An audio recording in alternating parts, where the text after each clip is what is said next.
Vidhi. I'm so excited that you're in our show today, and it's so good way to connect. Vidhi is a health and lifestyle enthusiast and also a health transformation coach. And today we're going to break a lot of myths and talk to each other and try and inspire our viewers how they can live a healthy and a mindful life. So over to you, Vidhi. I'm ecstatic to be here, and Siddhant, it's also sometimes an honor to have someone who has actually been self motivated and showcased what we try to do in clinic. As a health coach, we're trying to always give the right guidance, right motivation, and reverse all the diseases that come. And having reversed type 2 diabetes yourself as an entrepreneur, as an author, I think it's amazing. What you've done is taken it to a next level. So I really, I think it needs a resounding applause.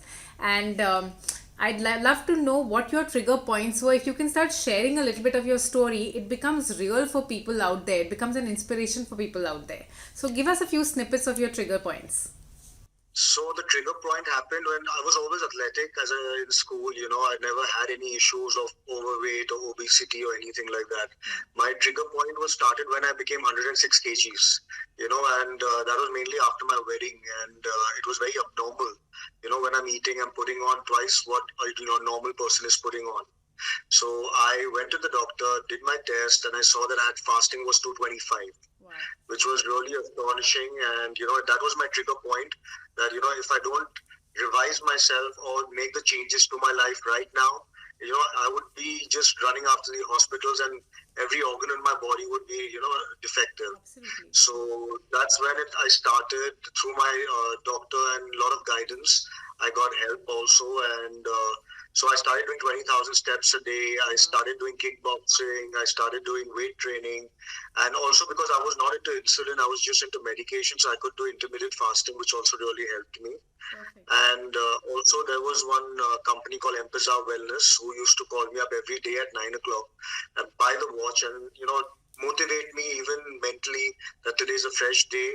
You can need to start your day soon and and go ahead and with a smile and start your day in a positive way. So everything combined as an amalgamation really helped me a lot, and that's what helped me to reverse my diabetes. And so what I'm hearing is you had people who were adding to that motivation as mentors. You had your physical fitness going on. You had few diet and lifestyle changes happening as well. What comes out to me in this is taking every single step. So improving your nutrition, becoming mindful of that, improving and increasing your movement exponentially, like you said, and then a lot of mindfulness practices. I think that's the most key thing here when you said I started doing a lot of things. Would you like to elaborate? Because we always tell our clients, whether even they come for, they say we want to just lose weight, we always tell them that it has to be long term sustainable. Mindfulness is key. So elaborate on mindfulness, what it means for you. So mindfulness, earlier also as a normal human being, even I tried all the things. I started putting pills down, taking over excessive fat burners, thinking, short-term games would give me a good result. But it did give me a good result. But then I noticed that as I stopped it, it again, it started, the entire journey started and, really started playing on my health. So I think over excessive of anything is not good. And I think my mindfulness is basically my portion control. I didn't kill my cravings. I substituted ingredients and made it more tasty for my palate.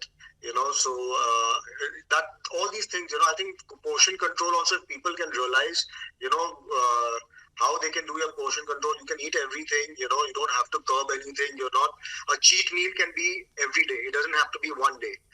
As I say, and you can probably incorporate the healthier ingredients and like for example I'm craving a pizza, so I would make it with ragi roti and tomato puree and tofu at my house.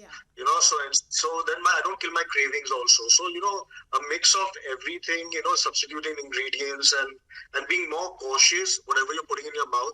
I think that for me is more mindfulness. And also, what I'm hearing from you is you didn't stop enjoying food.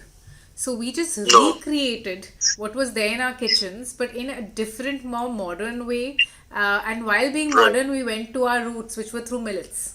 So ragi is a Right. millet. It's there very much all over India. We've become aware of it. More protein, more calcium than the regular wheat that we have out there. And automatically, right, so I want to take a second here because a lot of people don't realize this. When we are having a watered down or more processed version of a grain, the sugar right, spike happens. So if you gave rice to a child, they would just start bouncing and jumping. But the minute you have a millet, like a ragi or a baja or a jowar, like you did for your pizza, what happens? right, Automatically, there is a very slow release of sugar. We find a very, very right, slow release of sugar.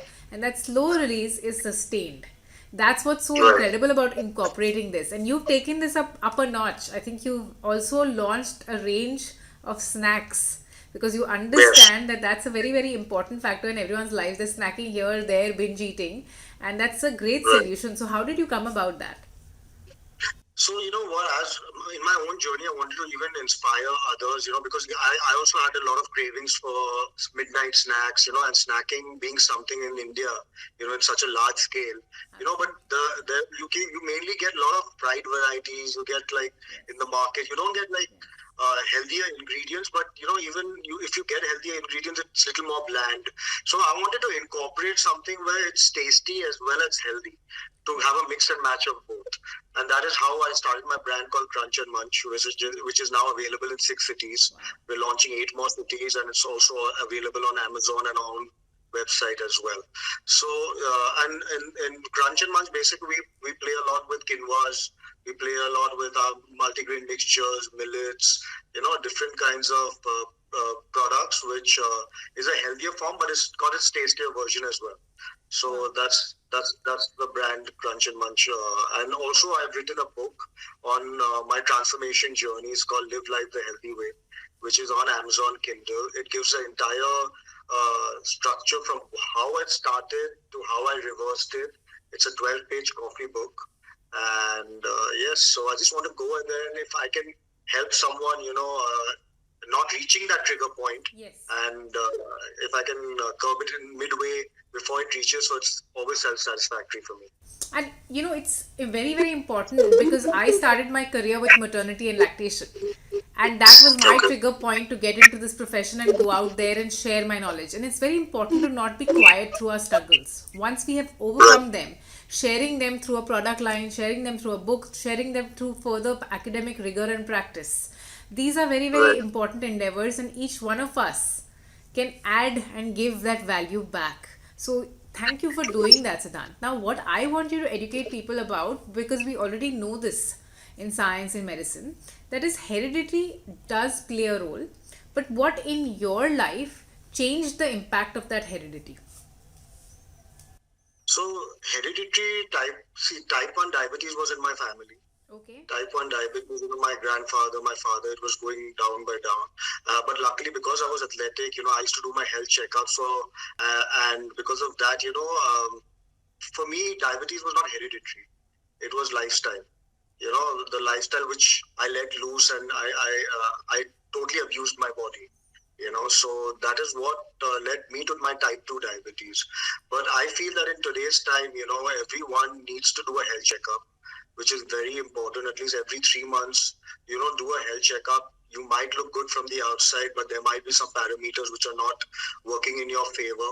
So, and today the technology advances are so much, everyone's exposed to a lot of radiation and things like that. So I think it's very important, number one, to do your health checkup and see if all your parameters are in check. And just be mobile, be mobile, walk around anywhere. You don't have to have a park or a treadmill. You can just be mobile in your own house, or in your hallway, in your office, or anywhere you find space. Right. I think mobility is the key also, Yeah, even a to scoop of stop. ice cream, they say that if you walk off an hour after a scoop of ice cream, you get your blood sugar Right, in control. So, absolutely, movement and walking after all meals is essential. right, right. So yeah, and also, as I said, even like taking over medication. Medication is something, you can take it, but I always believe, I was medicine free. I don't, from childhood, I never liked medicines. Even in doctor prescriptions, also, I used to try and find ways to avoid it. But I'm just saying that if you can live that kind of life, mentally, physically, balance it well. And I don't think you would require medicines, because a lot of people do take in today's generation, a lot of people do take medicines to, think that they would get long-term gains. But that's a myth, you don't get any gains by taking fat burners or doing keto or suddenly stop eating and starving yourself. Correct. These are not sustainable. These are Absolutely. not sustainable. So you need to do things which are sustainable, which your body also is a clock. You have to give that kind of time to your body to heal. Yeah. So if you just live a balanced life, I think balance is the key, Vidhi. Absolutely. And I think if we live that life, I think everyone would be in a happy space. And when you say medicine free, it's interesting because we are now finding I'm working on child nutrition and I work on toddler nutrition, and we find that every time a child gets sick, you have growing children yourself. And obviously, parents tend to panic. And what ends up happening is because we have antibiotic use as adults, we try to find those solutions for children. And that has Right. a lot of people have heard of gluten intolerance now, which was not prevalent previously. That has triggered a movement towards millets. But what we are not understanding is that this overuse of drugs and medicine is what is causing these kind of imbalances. We're talking so much Exactly. about gut health, and the primary reason that we're talking about it is the overuse and misuse of antibiotics in our daily life. And what's Right. normal, right? When you say balance, when you say normal, now today our body, like you said, is exposed to radiation. It is exposed on a regular basis. In our city, we find that there's Yeah. all these daily parties happening on a Wednesday, on a Yeah. Thursday. There's no concept of a weekend anymore. In Yeah. that, we Yeah. have True. exposure to smoke, passive smoking, maybe a certain amount of alcohol. Now, if my friend is ingesting, let's say, 5 glasses and I ingest one, I say I'm in balance. But if I do that 4 times a week, that's the new normal. But can my body take that? So there are Exactly. these factors I think we need to consider. Now, this is a lifestyle Right. change that you have done. Now, once you've chosen this path, is it really hard to survive socially? How do you manage? So, I still keep my practices in check.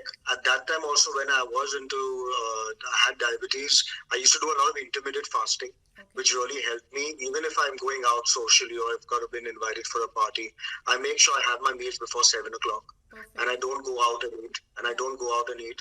I've never been that much of a drinker as well.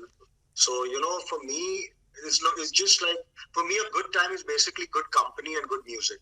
Lovely. And music is a best therapy, as I say, like music is any kind of music Yeah. which actually soothes you and, keeps you stress free. I think it's good for you. So music is the best therapy, and I enjoy good company and music. I think that is a good high for me. I don't need anything else. So, yeah, so I still follow my practices. I'm lactose free. I still don't have any products which is lactose oriented. And I have a lot of proteins. I still do my workouts. I still make sure that, before I used to be in my office cabin sitting and doing my meetings. Nowadays, even if I'm walking and I'm talking on the phone, I make sure I'm walking around the hallway. So just as an overall thing, in one word, I've just become mobile. Correct. I've just not been uh, staying put. I'm just walking around wherever I go. So even if it's after a meal, after I going out anywhere. So I also look for spaces, even if I go out socially, Yeah. I don't like being restricted in a corner. I like walking around, Yes. meeting people, even in that way. So I make sure I get my walk wherever I go. And when we So yeah. socialize, we release so many happiness hormones, and we can do that without damaging our body. Now, what you said about Right, music, it's so interesting, right? Because it's been there part of our culture across religions in India, and we have music, we have chanting, and music is something that right, brings the left and the right brain together. Even if you right, had a speech or a stammering issue, you could still sing, which means that it transcends a lot of conscious abilities. And when it brings the right. left and right brain together, something like singing or chanting actually helps us secrete dopamine, which is such a Okay. happiness hormone that gives us a high. Right, Automatically, a lot of cravings and a lot of needs kind of get subdued. So I think music in that way, sound healing, sound therapy is very, very important to balance the vibrational health of the body. But you shared some very beautiful basic things such as intermittent fasting, which starting from 12 hours to 16 hours is something that everyone should practice. Finishing your meals by 7 p.m. absolute Right. essential. I think anything from a blood sugar issue to a acid reflux issue to a gut issue, almost everything can get solved. And also, once you put a hard stop at 7, wherever you go, you know you can't eat. So it's a very, very simple solution and an answer. I think one thing I find with a lot of people, they think fruits are healthy, so eat it at any time. What we Right. don't realize is after lunch, after dinner, if you're suddenly having a mango, it's going to give you that sugar spike. So I think to this repertoire of the basics we talked about, having your fruits in the morning, that one platter is great, and that's where it should stop. So I'd like to tell all our viewers there today that that's your best time, whether you've done your tests or not done your tests. That's your safety latch. Have your fruits in your morning. Make sure you've eaten your dinner by 7. Make sure you walk 15 minutes after every meal. And socialize, be happy, sing, be around music. Do your chanting if you believe in that. I mean, it's really And as I want to basic add as one that. more. Yeah. And I want to add one more thing is basically even if you're eating, chew your food well. Chewing your food well is really important for your digestion, for your digestive system. Even it just takes about 10 minutes to have a good meal. Sit down, even if you're in a hurry, give that time, to chew well because chewing your food is very important. It's just not gulping down your food or, just hurry and just quickly eat. Even if you're eating before 7, you chew your food well and that's something also which is very important, I feel. Yeah, because when I do maternity coaching and we're talking right from, an absolute infant, we're saying, okay, feed this infant, nurse this infant because they're learning this ability, increasing their digestive ability. And you will never Yeah, have an obese child or an obese adult if this one simple thing is taught right from childhood because it is the key to everything. Which is why, in a right. fun way, I always share that my kids call me Sabzi Monster, and not secretly, openly, because Okay. I'm always telling them to eat a lot Okay. of vegetables and telling everybody to eat a lot of vegetables because automatically what happens is it regulates your hunger, it makes you chew and chew and chew and chew, and then you don't end up overeating. You don't end up eating Got that it. extra amount of grain. You eat just the amount that you need to feel satiety. So, Got it. thanks for adding all of those things because they're so basic, but somebody has actually gone ahead and done it, which we're trying to do in the clinic every day, is great. But do you think you also end up becoming a role model for your children when you literally practice what you preach? I think it's very important today. Your children look up to you. Today anything you do, in fact, what I was and what I am now, it's given me that kind of energy to bond with them more. My main thing is bonding with them. I make sure that I put my mobiles aside at a certain time and I spend that quality time with the children. Which they also really long for. So Absolutely. I think in today's time, bonding with your family, spending good quality time with your family, I think that's the paramount. That's the most important thing I think one should do, because today everyone has a nuclear life. Everyone is in the busy in their own world. But I think that much time you need to give your family also, who probably might not show it or say it, but at the back of your mind, you will know that you're neglecting them and you're not giving them kind of quality time which your kids really need. And yeah, eventually you need to set good examples and good discipline for them, so they also, and in today's time, it's a difficult time. It's not Yeah. very easy. So they also need to be independent, and they also need to be also having value for money and value for their own health. These two things also, they need to really know the value that God has given you a beautiful life, how you live it, how you really understand the importance of your own life, because it's going to be your journey. I'm not living that life for my children. It's going to be their journey which will be going forward.